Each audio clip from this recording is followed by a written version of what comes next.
While talking with Yeon over the phone, Se-gae asks what exactly he is supposed to investigate. Yeon explains that the neatly prepared press release is distributed far too quickly to be a coincidence, making it seem like everything has been planned in advance. He also reveals that Tae-hee insists on meeting Se-gae personally to discuss the matter. Hearing this, Se-gae immediately concludes that the situation is likely a joint scheme between his grandfather and Tae-hee. Yeon then points out that, despite the complicated circumstances, the news actually prevents the company's stock price from crashing and instead pushes it up to the 80,000 won range. Se-gae is surprised by how much the stock has risen, but his attention soon shifts to a different concern. He wonders how he is supposed to break the news to Seo-ri, knowing very well that she is not the type to quietly accept something like this. As Se-gae worries about Seo-ri's reaction, his imagination immediately runs wild. In his first fantasy, an enraged Seo-ri grabs his necktie and yanks him toward her while glaring fiercely at him. She demands to know how he dares to date two people at once and asks whether he truly wants to lose his head. The sudden image shocks Se-gae so much that he startles himself out of the daydream. Even then, he thinks that a burst of anger might actually be the better outcome. Trying to shake off the frightening scenario, Se-gae imagines a second possibility. This time, Seo-ri dramatically breaks down in tears. Through sobs, she laments that he is supposedly seeing another woman, asking if she is really supposed to become a concubine when such a fate has never even existed in her destiny. The image is so overly dramatic that Se-gae quickly dismisses it as well, muttering that seeing Seo-ri cry like that would be even harder to watch.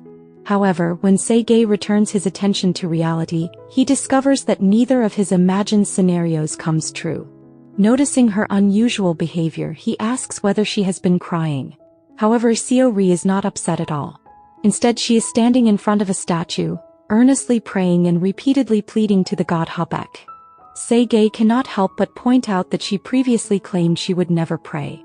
To Se-gae's surprise, Seo-ri continues her prayer without paying attention to him. She repeatedly touches the statue's nose while making her wishes, creating a strangely adorable scene. Watching her behave in a way that is completely different from all the reactions he imagined, Se-gae finally lets out a small laugh and lets out a loud exclamation without realizing it. Although he feels slightly annoyed by her antics, he is also deeply relieved. The sudden noise immediately interrupts Seo-ri's prayer, causing her to turn toward him and sharply tell him to be quiet. Amused by her response, Se-gae eventually grabs her hand and pulls her away, insisting that she has already prayed enough and that it is time to leave. However, Seo-ri reluctantly follows while protesting that she still has more things she wants to say in her prayer. Shocking news about Se-gae and Tae-hee officially acknowledging their romance begins to spread and eventually reaches Seo-ri. Tae-hee becomes even more determined to push Seo-ri away from the complicated dynamics surrounding her and Se-gae. She boldly tells Seo-ri that she should leave now, even coldly adding that she wants her to get lost now. Moon-do once again appears before Seo-ri and warns her that she only has 2 weeks left before the deadline of destruction arrives.